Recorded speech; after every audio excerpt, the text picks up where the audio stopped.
Again, a warm welcome to you and thank you for joining us. Chad's President Idriss Deby has declared a state of emergency in two eastern provinces after dozens of people were killed in intercommunal clashes earlier this month. The state of emergency will run for 3 months in Sila and Ouaddai regions. Since August 9, about 50 persons died in the two regions since infightings between cattle herders and settled farmers. Now, the region of Eastern Chad has been experiencing a cycle of violence between these groups. And so what's really the cause of this? First, drought and population growth have been on the increase. And according to President Deby, also the influx of weapons from conflict zones in neighboring Libya, Central African Republic and Sudan are responsible for the upsurge in violence.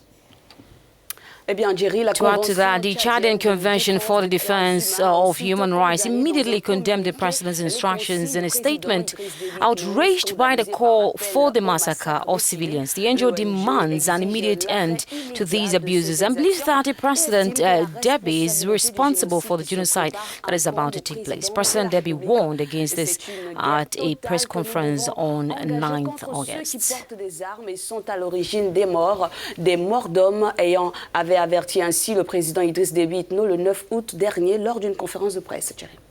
With us now is our correspondent, Michael Didama. Michael joins us from N'Djamena this morning. Good morning to you, a warm welcome, and thank you for joining us. So we have a state of emergency over the cities in Eastern Chad. Tell us, first off, what do you know of the situation, the current situation in these regions? La situation dans the situation in the two regions, Sila and Ouaddai, is serious enough to have compelled the President of the Republic to go down to the area. But he was unable to reach the epicenter of the conflict, a place called the Sisiben. According to sources, there are dozens of people have lost their lives. Some sources say nearly 30 deaths. Entre les différentes communautés du Ouaddai et du Sila s'est fait sentir. Je pense que So it's been 3 or 4 months of tension between these communities, Ouaddai and Sila. Mal de vivre entre les différentes communautés, notamment à l'est du Tchad. I think that in Chad's recent history, we have never seen such a bad blood between these two communities.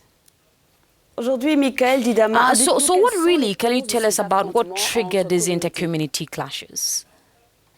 Les causes de ces conflits, de ces affrontements intercommunautaires sont... The causes of these inter-community violence are varied. First of all, I want to point out that a few weeks ago, the head of state was led to suspend the Sultan of the Ouaddai and even to dismiss him, which is quite rare.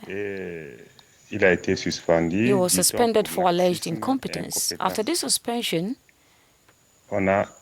Après cette suspension, procéder à la désignation the new Sultan of the Ouaddai was appointed, le nouveau sultan du Ouaddai, qui est contesté aussi par une partie de la population. Which is also contested by part of the population, since it is believed that the new appointed Sultan is a usurper, which in my opinion still adds fuel to the injury. I see, but going by the nature of the conflict and the deaths that have been recorded, how did we have a situation where many civilians are possessing weapons of war in these regions? Well, for this region and its neighboring areas in Sudan, and considering that over 10 years Sudan has been plunged into crisis, it has become a great area of insecurity. So the circulation of weapons comes as no surprise. So this circulation of weapons allows these groups to feed themselves with weapons thus propelling these killings that the army, the police, and local authorities have difficulty stopping.